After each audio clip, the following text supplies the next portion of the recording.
Hey there, my name is Dylan Melody, and this is my What Happens in Real Life.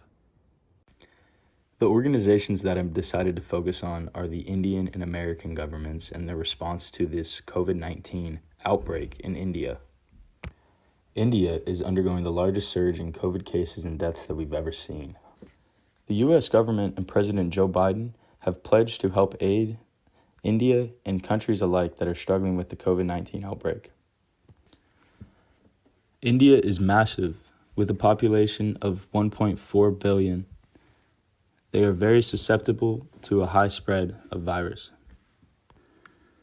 Earlier this year, Prime Minister Narendra Modi acted as if the coronavirus battle had been won, holding huge campaign rallies and permitting thousands to gather for a Hindu religious festival.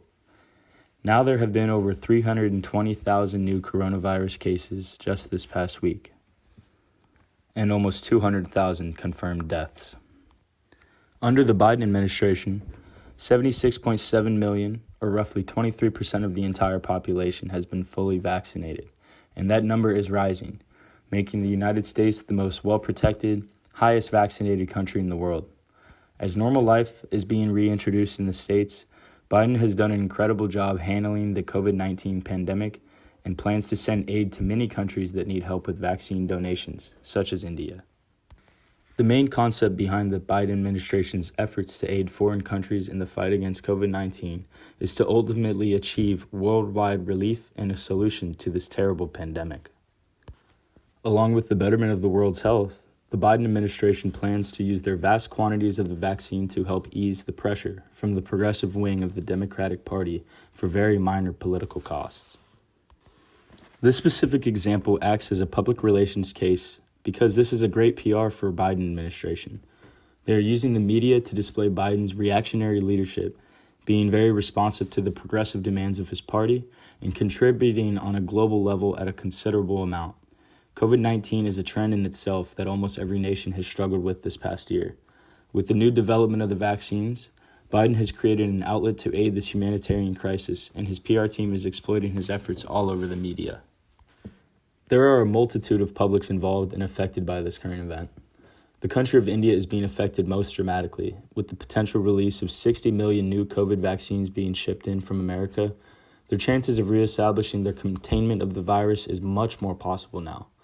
Along with that, there's the potential for side effects emerging from this non-FDA approved vaccine, but it's too early to tell if it's really harmful. The United States of America is another public involved, as we are the epicenter for the COVID-19 vaccine and have proven to be the most advanced and well-protected country in this pandemic. Anything the Biden administration acts upon is affecting the American public, as we all share a common interest in the well-being of our nation.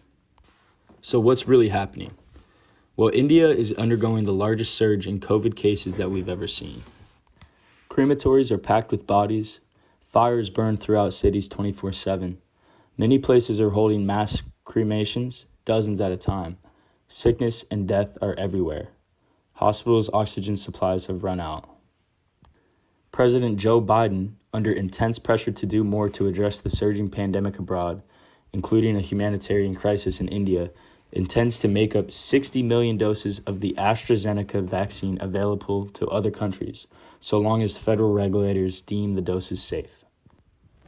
Because the AstraZeneca vaccines have not been deemed as safe for distribution to foreign countries yet, we do not know what the outcome will be for sure. However, we get the idea that this will be a huge moment for science, as the lives of millions of people depend on these new vaccines and their effectiveness. If everything does go well, the outcome very well could be a decline in case numbers and over time a diminishment of the COVID-19 virus worldwide. With India's reported overall toll of nearly 198,000 deaths, which very well could be a vast undercount, they really need all the help they can get, which is why it's hard to decide whether this is a win or lose situation in general. This is a life or death situation, and the Biden administration's fast response to this crisis is impressive in itself. There have been success with other American-made vaccines such as Pfizer and Moderna, protecting over 20% of the entire population as of this week, and there is no reason as to why we cannot take our country's surplus of vaccines and successfully distribute them to the countries that desperately need them, like India, whose lack of oxygen and clean hospital rooms is resulting in mass death. This event is without a doubt a success for the Biden administration and for the American science community as well.